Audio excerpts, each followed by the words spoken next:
Hey guys, it's me, Jacob with Young Life. Yeah, it's going to be hard to follow up Haley's talk from last week. She did a great job talking to us a lot about how Jesus really serves us and sits with us and helps us through those tough times. Yeah, so if you don't know, I'm just a leader at Hudsonville Young Life. I've been doing it for 5 years now, and I've loved every minute of it with you guys. Yeah, so I'm going to take some time to share with you something that's on my heart and something that I know we all can relate to. And it has a lot to do with the craziness that's going on in our lives currently. Yeah, our lives are crazy. And sometimes we don't take the time to slow down and really take inventory and recognize long enough the things that we need and what is really going on around us. We don't take enough time for God to listen or for us to listen to ourselves and know what's really going on inside our own hearts. I know that these things are true about all of us. And here's some things I know we're all dealing with right now. We're all going through a pandemic together. People are getting sick, people that we know about that it could be close to us or some are farther away. Could be your mom, it could be your friends at school, it could even be your teachers or your neighbors. Another thing is the politics, injustices across the globe, and even just dealing with presidential changes and the conversations that come with that. And even the stress at school or even work or at home. It's no secret that we're all dealing with stuff and that the environment we're currently in is stressful for everyone we know. In my personal life, I've been struggling with the craziness as well. Those things are true for me too. As I've started a new job, if you didn't know, I graduated college about a year ago, and now I work in a job out in Holland, Michigan.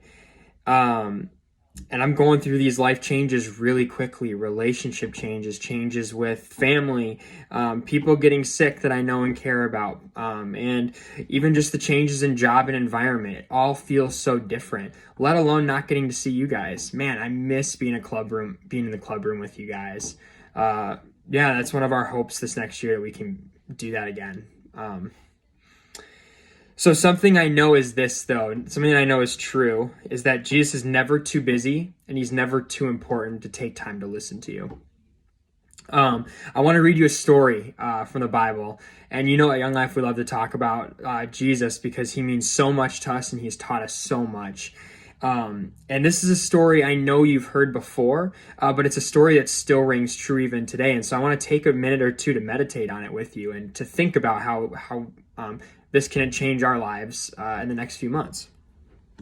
So I'm going to read out of the book of Mark. It's the third gospel in the Bible, which is the story that tells about Jesus' life. This is out of Mark 5.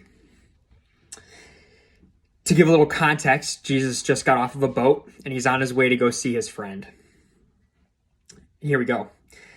Then came one of the rulers from the synagogue, Jairus by his name, and seeing him, he fell on his feet and implored him earnestly, saying, "My little daughter is at the point of death. Come and lay your hands on her so she may be well and live."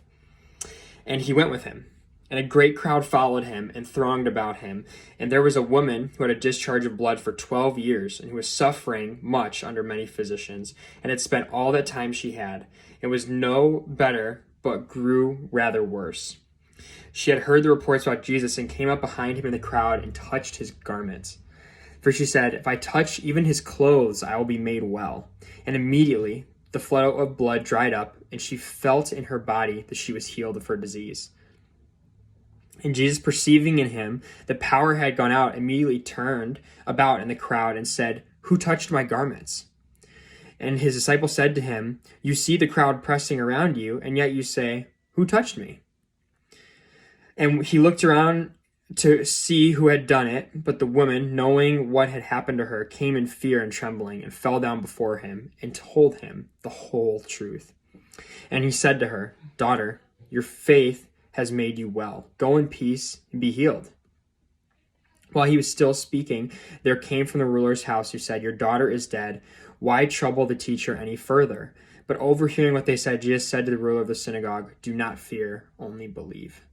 So I'm going to stop the story right there so we can take a little bit of time to talk about this.